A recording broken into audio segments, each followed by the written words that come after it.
531. Thus Ripheus, Demas, all the Trojan train, laid down their own attire and stripped the slain. Mixed with the Greeks, we go with ill presage, flattered with hopes that glut our greedy rage. Unknown, assaulting whom we blindly meet, and strew with Grecian carcasses the street. Thus while their straggling parties we defeat, some to the shore and safer ships retreat, and some, oppressed with more ignoble fear, remount the hollow horse and pant in secret there. But what use of valor can be made when heaven's propitious powers refuse their aid? Behold the royal prophetess, the fair Cassandra, dragged by her dishevelled hair, whom not Minerva's shrine nor sacred bands in safety could protect from sacrilegious hands. On heaven she cast her eyes, she sighed, she cried, it was all she could, her tender arms were tied. So sad a sight Coroebus could not bear, but fired with rage, distracted with despair, amid the barbarous ravishers he flew. Our leader's rash example we pursue. But storms of stones from the proud temple's height poured down, and on our battered helmets alight. We from our friends received this fatal blow, who thought us Grecians as we seemed in show. They aim at the mistaken crest from high, and ours beneath the ponderous ruin lie. Then moved with anger and disdain to see their troops dispersed, the royal virgin free, the Grecians rally, and their powers unite, with fury charge us and renew the fight. The brother kings, that's Agamemnon and Menelaus, with Ajax joined the force, and the whole squadron of Thessalian horse. Thus, when the rival winds their quarrel try, contending for the kingdom of the sky, south, east, and west, on airy coursers borne, the whirlwind gathers and the woods are torn. Then Nereus strikes the deep, the billows rise, and mix with ooze and sand pollute the skies. The troops we squandered first again appear from several quarters and enclose the rear. They first observe and to the rest betray our different speech, our borrowed arms survey. Oppressed with odds we fall. Coroebus first, at Pallas' altar, by Peneleus pierced. Then Ripheus followed in the unequal fight, just of his word, observant of the right. Heaven thought not so. Demas their fate attends, with Hephaestus mistaken by their friends. Nor Pantheus thee, thy mitre, nor thy bands of awful Phoebus saved from impious hands. Ye Trojan flames, your testimony bear what I performed and what I suffered there, no sword avoiding in the fatal strife, exposed to death and prodigal of life. Witness, ye heavens, I live not by my fault. I strove to have deserved the death I sought. But when I could not fight and would have died, borne off to distance by the growing tide, old Iphitus and I were hurried thence, with Peleus wounded and without defense. Okay. So this is a little bit of a section. We have the Trojans dressed in their Greek armor and everything. And so they go and they're killing everyone in the streets. And then they see Cassandra being dragged off by their hair, and they're filled with rage. And so they charge the Greeks. And then from up in a tower, they're having rocks thrown at them because they look like Greeks. And so, but they get the job done. Agamemnon, Menelaus, Ajax are joining the fight. And so it's just chaos, just like a hurricane, essentially. So the Greeks come back after being scared off for a moment, and they recognize the Trojans by their voices. They tell they're not Greeks, and they can tell their armor's not quite right. And so they attack, and one by one, Aeneas' band starts dying. Only a few of them escape, and even though Aeneas would have loved to die in battle, and he was seeking a glorious death like that, he was kind of carried off. In other words, fate would not have it so. So 593. New clamors from the invested palace ring. We run to die or disengage the king. So hot the assault, so high the tumult rose, while ours defend and while the Greeks oppose. As all the Dardan and Argolic race had been contracted in that narrow space, or as all Ilium else were void to fear, and tumult, war, and slaughter only there. Their targets in a tortoise cast, the foes secure advancing to the turrets rose. Some mount the scaling ladders, some more bold swerve upwards, and by posts and pillars hold. Their left hands griped their bucklers in the ascent, while with their right they seized the battlement. From their demolished towers the Trojans throw huge heaps of stones that falling crush the foe, and heavy beams and rafters from the sides. Such arms their last necessity provides, and gilded roofs come tumbling from on high, the marks of state and ancient royalty.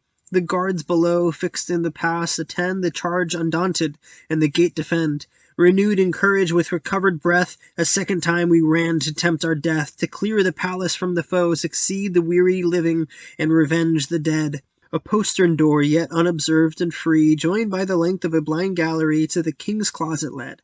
A way well known to Hector's wife, while Priam held the throne, through which he brought Astyanax unseen to cheer his grandsire and his grandsire's queen. Through this we pass, and mount the tower, from whence with unavailing arms the Trojans make defence.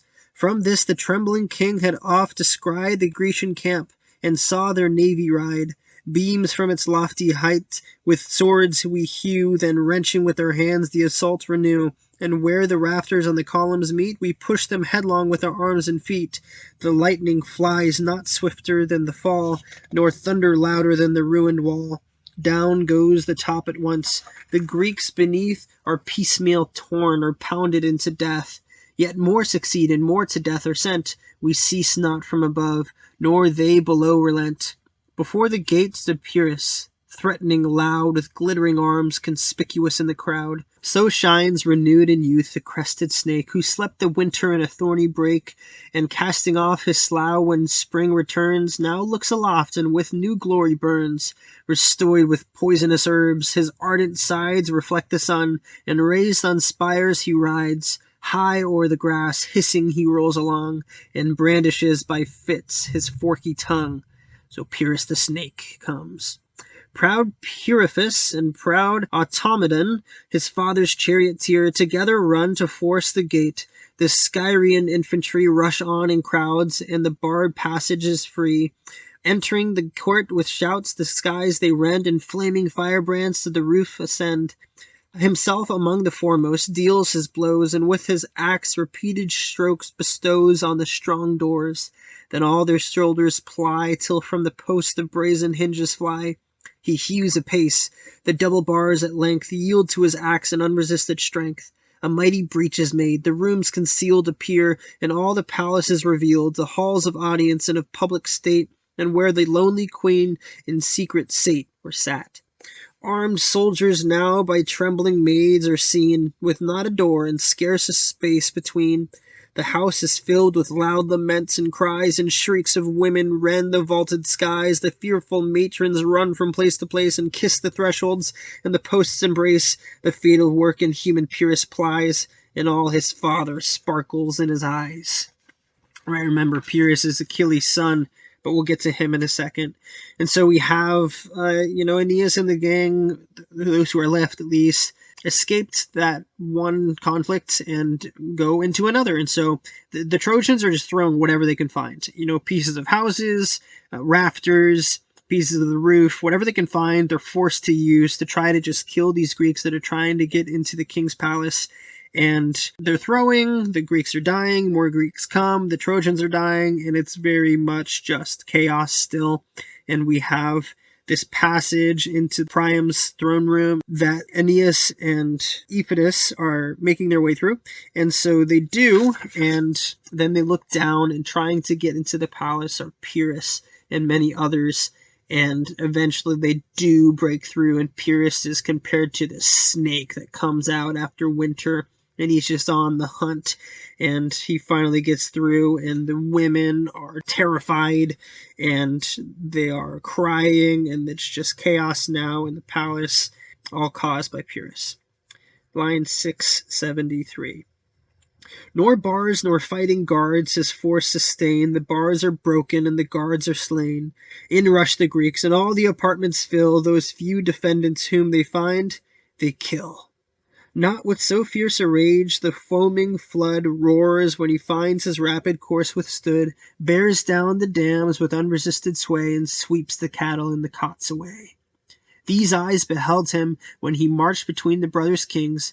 I saw the unhappy queen, the 100 wives, and where old Priam stood to stain his hallowed altar with his brood, the 50 nuptial beds. Such hopes had he, so large a promise of a progeny. The posts of plated gold and hung with spoils fell the reward of the proud victor's toils.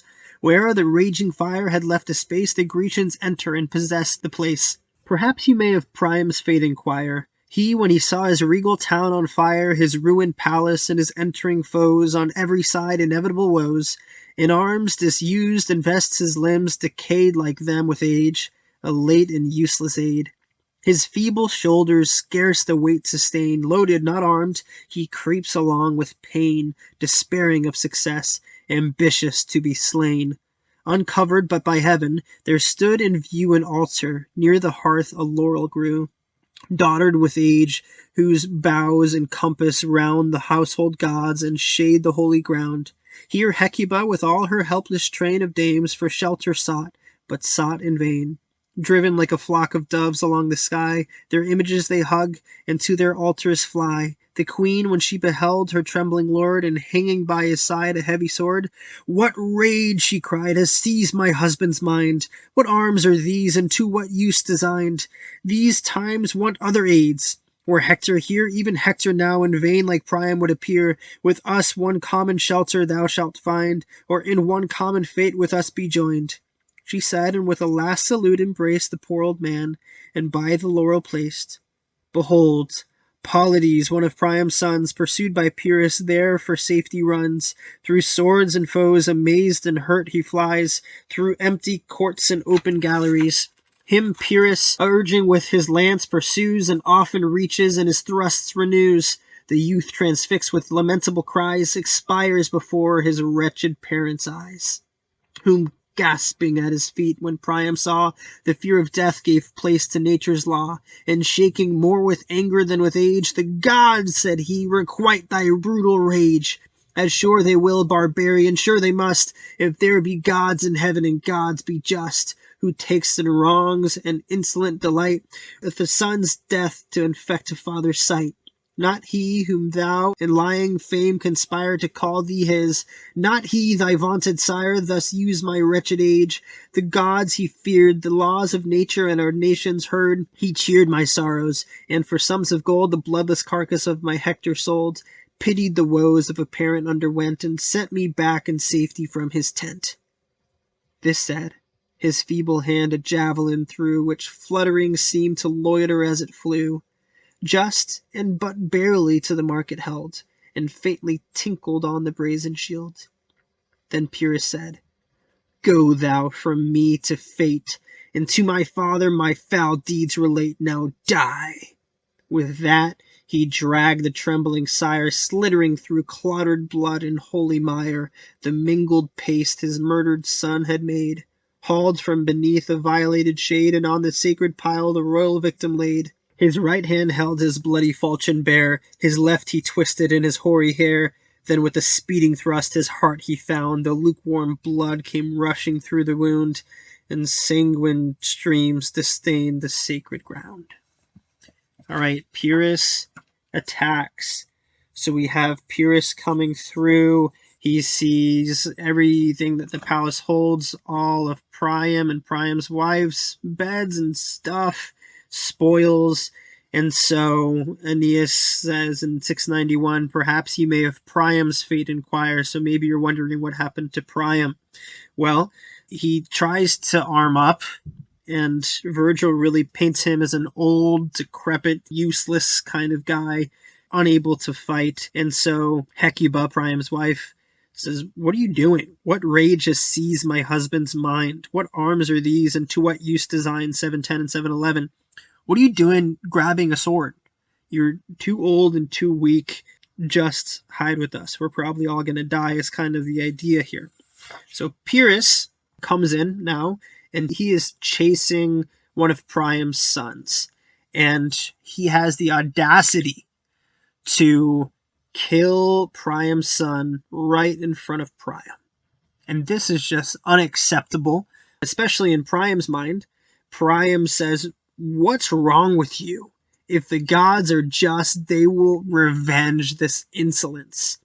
And so he does his best to throw a javelin at Pyrrhus, but it barely makes it to Pyrrhus, and it just tinkles to the ground off of his sword. And then Pyrrhus, very brazenly, he says, hey, why don't you go to hell and tell my dad what I'm doing there? And then he drags Priam by the hair through his son's blood and guts and stuff on the floor. Just really disgusting, actually, the description here. And then he stabs Priam right through the heart. So, wow. Very intense description here. 758. Thus Priam fell and shared one common fate with Troy in ashes and his ruined state. He who the scepter of all Asia swayed, whom monarchs like domestic slaves obeyed, on the bleak shore now lies the abandoned king, a headless carcass and a nameless thing. Then, not before, I felt my curdled blood congeal with fear. My hair with horror stood. My father's image filled my pious mind, lest equal years might equal fortune find. Again I thought on my forsaken wife, and trembled for my son's abandoned life. I looked about, but found myself alone. Deserted at my need, my friends were gone, some spent with toil, some with despair oppressed, leaped headlong from the heights, the flames consumed the rest. Thus wandering in my way, without a guide, the graceless Helen in the porch I spied. Of Vesta's temple, there she lurked alone. Muffled or wrapped in cloth, she sat, and what she could, unknown.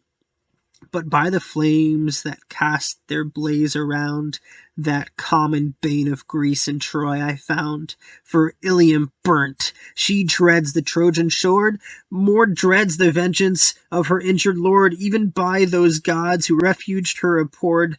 Trembling with rage the strumpet I regard, resolved to give her guilt the due reward. Shall she triumphant sail before the wind, and leave in flames unhappy Troy behind? Shall she her kingdom and her friends review, in state attended with a captive crew, while unrevenged the good old Priam falls, and Grecian fires consume the Trojan walls? For this the Phrygian fields and Xanthian flood were swelled with bodies and were drunk with blood. It is true a soldier can small honor gain, and boast no conquest from a woman slain. Yet shall the fact not pass without applause, of vengeance taken in so just a cause. The punished crime shall set my soul at ease, and murmuring manes of my friends appease. Manes there meaning spirits of the dead. So let's just start from the beginning of the section. Priam is killed, and in a really horrific way, and becomes a nameless corpse on the battlefield. Kind of harrowing. And has that effect on Aeneas too. And Aeneas, when he sees this father killed in front of his son, he can't help but think of his own father and his own son. And he's like, man, I need to go home. I need to protect my family from this. And so he starts heading there, and who does he stumble upon but Helen, who he describes as a strumpet. She's just sitting there trying to survive the siege of Troy, and this is all her fault. All of these dead friends, all of this carnage, all of this chaos is Helen's fault. And you know what? He says at the end, nobody gets much honor from killing a woman, and all that, especially unarmed, right? But I think my friends might be happy, especially the spirits of my dead friends, might be happy to know that I killed this strumpet who caused all of this death and destruction. Line 799. Thus while I rave, a gleam of pleasing light spread o'er the place, and shining heavenly bright, my mother stood, revealed before my sight. Never so radiant did her eyes appear, not her own star confessed a light so clear. Great in her charms, as when on gods above she looks, and breathes herself into their love. She held my hand, the destined blow to break, then from her rosy lips began to speak. My son, from whence this madness, this neglect of my commands, and those whom I protect? Why this unmanly rage? Recall to mind whom you forsake, what pledges leave behind. Look if your helpless father yet survive, or if Ascanius or Creusa live. Around your house the greedy Grecians err, and these had perished in the nightly war but for my presence and protecting care. Not Helen's face nor Paris was in fault, but by the gods was this destruction brought. Now cast your eyes around while I dissolve the mists and films that mortal eyes involve, purge from your sight the dross, and make you see the shape of each avenging deity.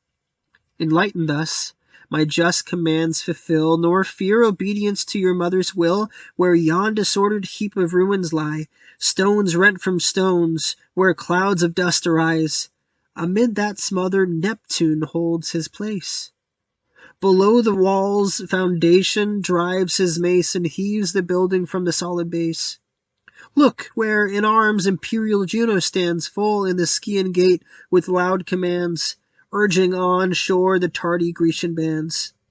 See, a Pallas, of her snaky buckler proud, bestrides the tower, refulgent through the cloud. See, Jove new courage to the foe supplies, and arms against the town the partial deities.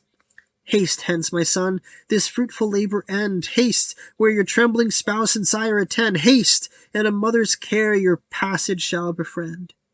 She said, and swiftly vanished from my sight, obscure in clouds and gloomy shades of night. I looked, I listened. Dreadful sounds I hear, and the dire forms of hostile gods appear. Troy sunk in flames I saw, nor could prevent, and Ilium from its old foundations rent. Rent like a mountain ash, where dared the winds and stood the sturdy strokes of laboring hinds, which would be workers. About the roots the cruel axe resounds, the stumps are pierced with oft-repeated wounds. The war is felt on high, the nodding crown now threats a fall, and throws the leafy honours down. To their united force it yields, though late, and mourns with mortal groans the approaching fate. The roots no more their upper load sustain, but down she falls and spreads a ruin through the plain. All right, so he sees Helen the strumpet, and he's about to kill her because everyone will thank him for it. She caused all of this death and destruction. When who should appear but Venus, Aeneas' mother? And she stays his hand. She says, wait, hold on. Why aren't you going back to your family? Your father needs you. Your son needs you. Your wife needs you. And this isn't Helen's fault. It's not Paris's fault anyway. Let me help you to see what's actually going on here. It reminds me of a lot of the biblical story. I think it's Elisha, and he's with a boy, and the boy is just terrified because of all of the enemies that are going to attack. And Elijah says, grant him power to see what's actually going on here. And he looks around, and the hosts of heaven, all of the angels' armies are on their side. And so this gives him encouragement. The same exact thing kind of happens here, but in reverse. Rather than seeing all the help that they have, Venus lifts the veil, and Aeneas is allowed to look around and see what's actually going on. And so it's not the Grecians that are truly making this happen. It's not Helen's fault. It's not Paris' fault. But Neptune, or Poseidon, is destroying Troy. Juno, or Hera, is commanding the Greeks who are late to the party to fight. Pallas Athena is fighting. Jove himself, Jupiter, or Zeus, he is part of this destruction. So in 837, haste hence, haste, haste, she repeats. So get out of here. Stop wasting your time on Helen. It's not her fault, and you have a job to do. The only reason your family's alive right now is because I've protected them, but you need to go and do your job as well. And so Aeneas looks around at the destruction of a city, at all of these people dying, and he kind of accepts it for the first time. And we have this 10-line or so extended simile. It's like a tree, and the winds have tried to get it down, and it stood sturdy, but now it's being chopped down at the roots. These hinds, these farm workers, are chopping down the tree, and now it's crashing, resounding through the plain.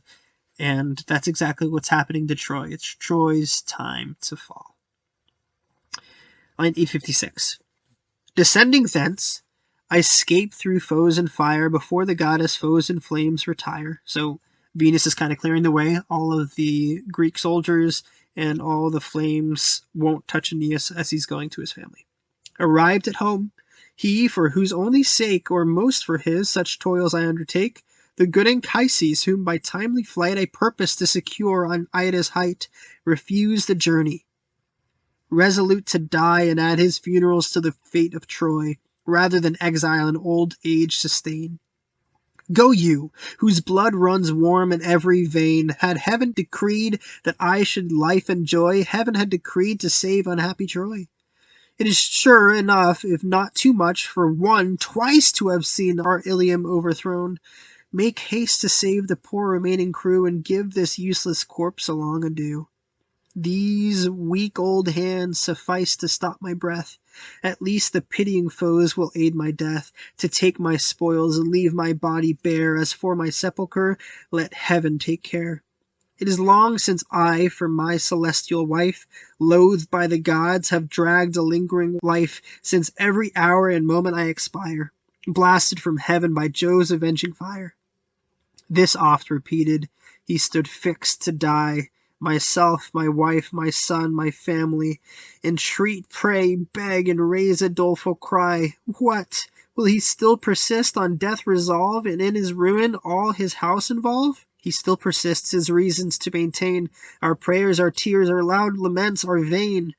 Urged by despair, again I go to try the fate of arms, resolved in fight to die. What hope remains, but what my death must give? Can I without so dear a father live? You term it prudence, what I baseness call. Could such a word from such a parent fall? If fortune please, and so the gods ordain, that nothing should of ruined Troy remain, and you conspire with fortune to be slain, the way to death is wide, the approach is near. For soon relentless Pyrrhus will appear, reeking with Priam's blood, the wretch who slew the son inhuman in the father's view, and then the sire himself to the dire altar drew. O goddess mother, give me back to fate. Your gift was undesired, and came too late. Did you for this unhappy me convey through foes and fires to see my house a prey? Shall I my father, wife, and son behold, weltering in blood, each other's arms enfold? Haste, gird my sword, though spent and overcome. It is the last summons to receive our doom. I hear thee, fate, and I obey thy call. Not unrevenged the foe shall see my fall. Restore me to the yet unfinished fight. My death is wanting to conclude the night. Armed once again, my glittering sword I wield, while the other hand sustains my weighty shield, and forth I rush to seek the abandoned field. I went, but sad Creusa stopped my way, and crossed the threshold in my passage lay, embraced my knees, and when I would have gone, shewed me my feeble sire and tender son. If death be your design, at least, said she, take us along to share your destiny. If any farther hopes in arms remain, this place, these pledges of your love maintain. To whom do you expose your father's life, your son's and mine, your now forgotten wife? All right. Aeneas goes through the carnage of Troy. He goes through the fire and the foes, and he reaches home to his father Anchises, and Anchises refuses to leave.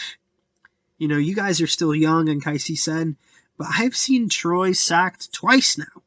And I could not find, I don't know what the first time Troy was sacked was about, or what exactly he's referring to here, but I'm just an old body, and I'm just an old soul, and I've seen too much hardship. Remember, this Anchises is married, or had a child at least with Venus, and his life has been hard.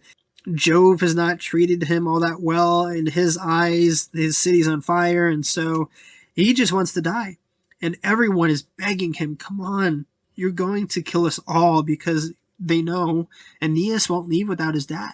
Aeneas refuses to leave his dad behind to die, and so, you know, we're just all going to die.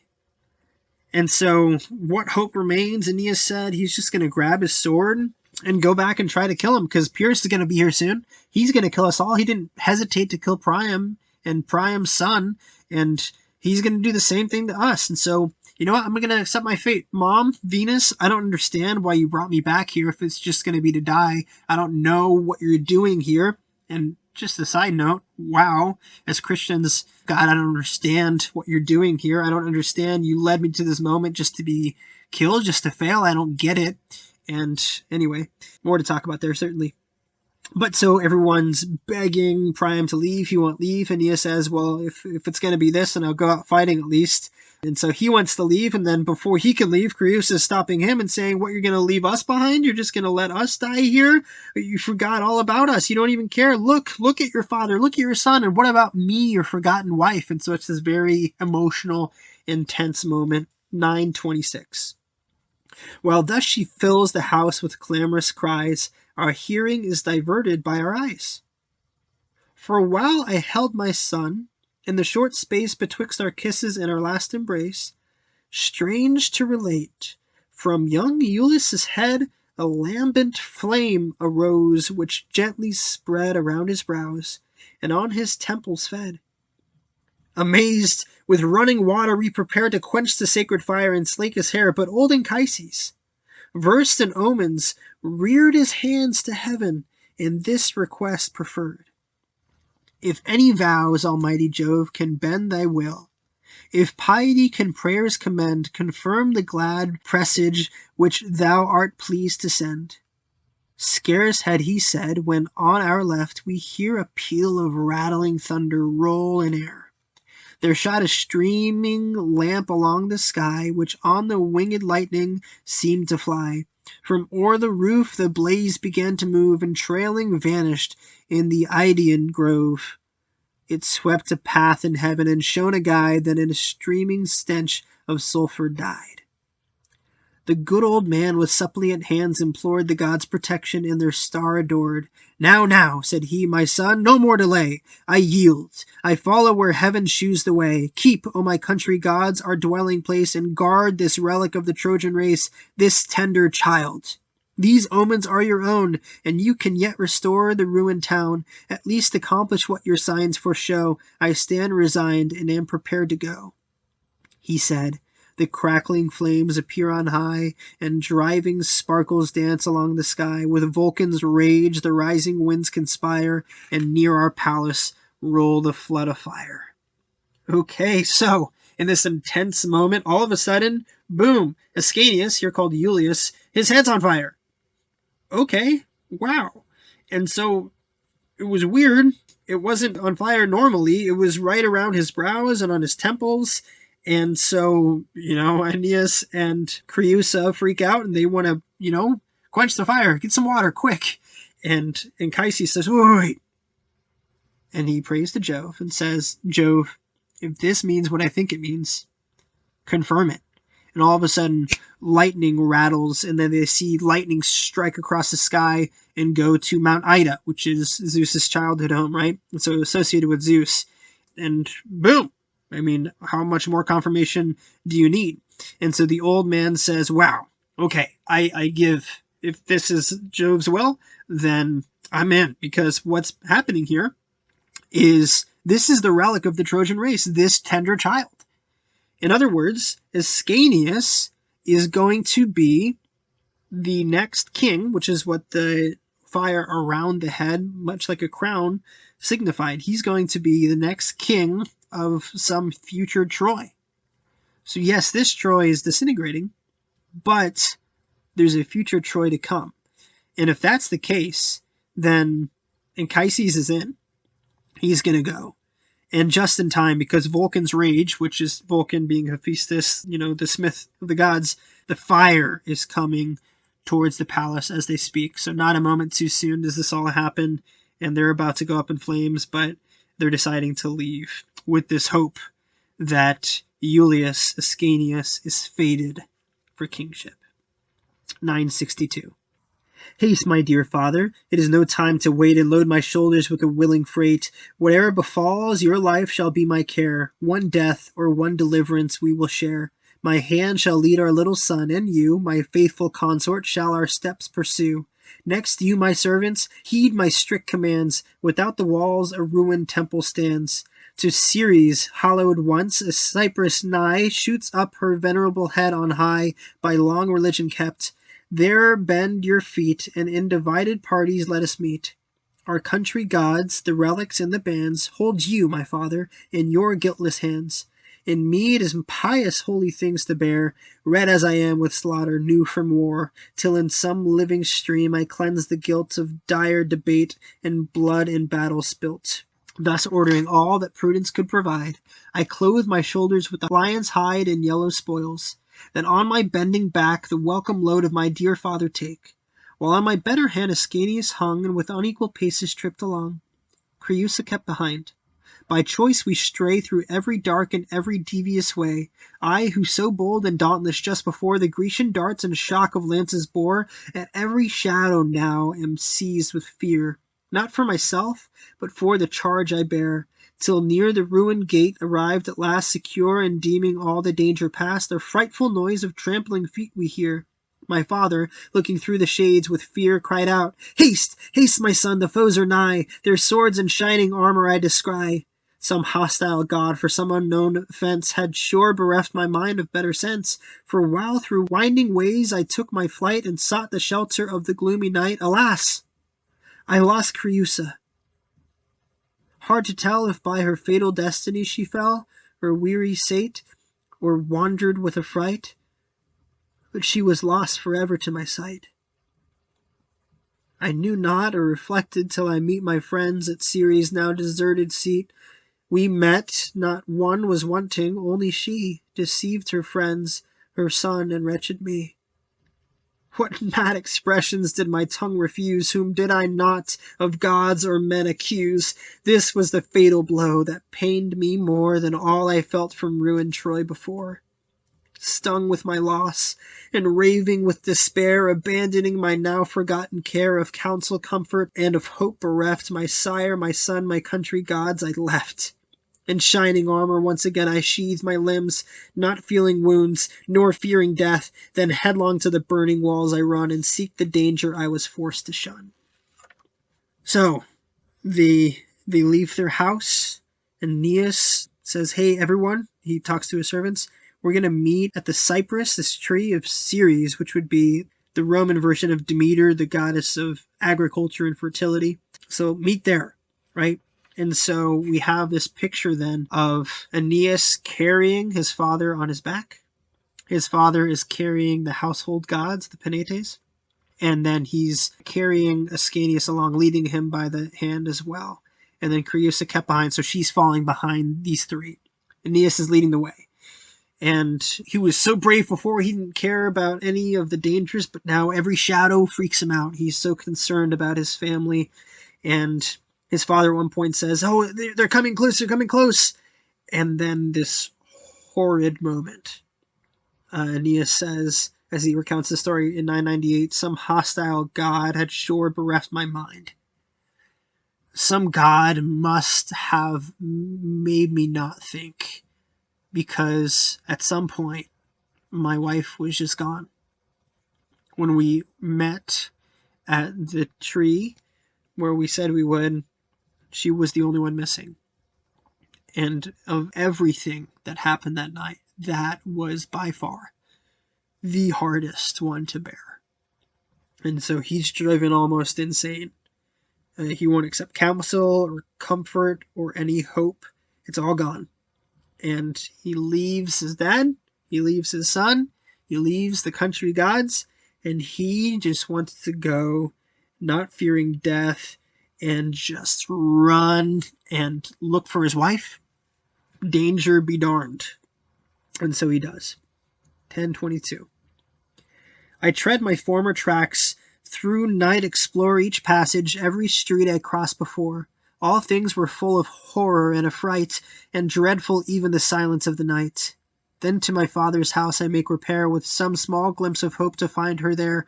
Instead of her, the cruel Greeks I meet. The house was filled with foes, with flames beset, driven on the wings of winds. Whole sheets of fire through air transported to the roofs aspire. From thence to Priam's palace I resort, and search the citadel and desert court. Then unobserved I passed by Juno's church. A guard of Grecians had possessed the porch. There Phoenix and Ulysses watch prey, and thither all the wealth of Troy convey. The spoils which they from ransacked houses brought, and golden bowls from burning altars caught, the tables of the gods, the purple vests, the people's treasure, and the pomp of priests, a rank of wretched youths with pinioned hands, and captive matrons in long order stands. Then with ungoverned madness I proclaim through all this silent street Creusa's name. Creusa! Still I call, at length she hears, and sudden through the shades of night appears. Appears no more Creusa, nor my wife, but a pale spectre, larger than the life.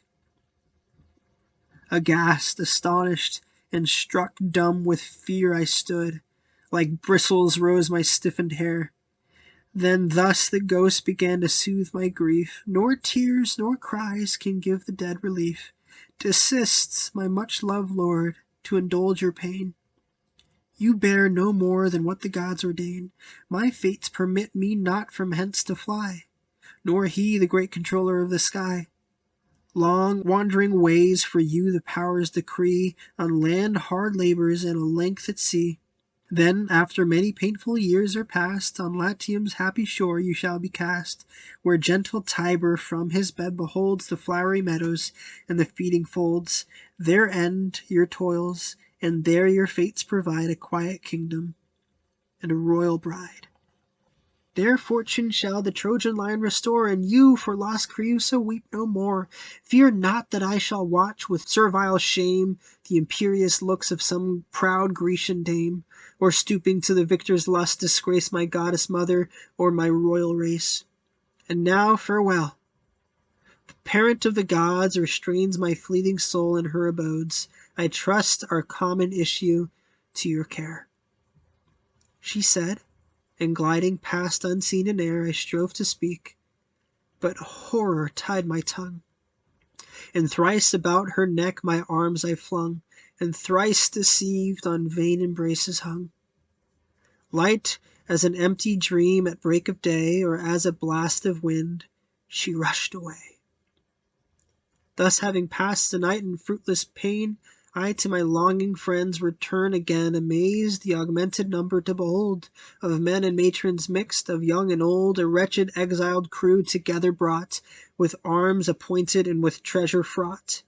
Resolved and willing under my command to run all hazards both of sea and land, the morn began from Ida to display her rosy cheeks, and Phosphor led the day. Phosphor's the morning star.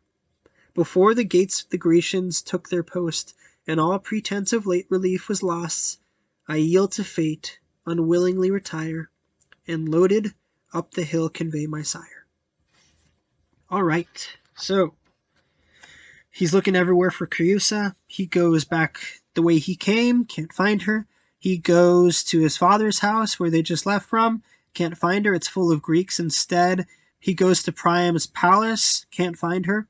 He goes to Juno's church, can't find her, and instead he sees all these Greeks, and they have the spoils of Troy. They have these captives, these children and women all there, and he just resorts to probably a foolish thing, right? Ungoverned madness, he calls it in 1044, shouting out Creusa's name, Creusa, Creusa, and finally she appears, but not as his wife, as a ghost, a pale specter, larger than life, and he's obviously devastated, and she says, hey, it's okay. It's okay. The gods ordained this to happen. This was God's will, that I die.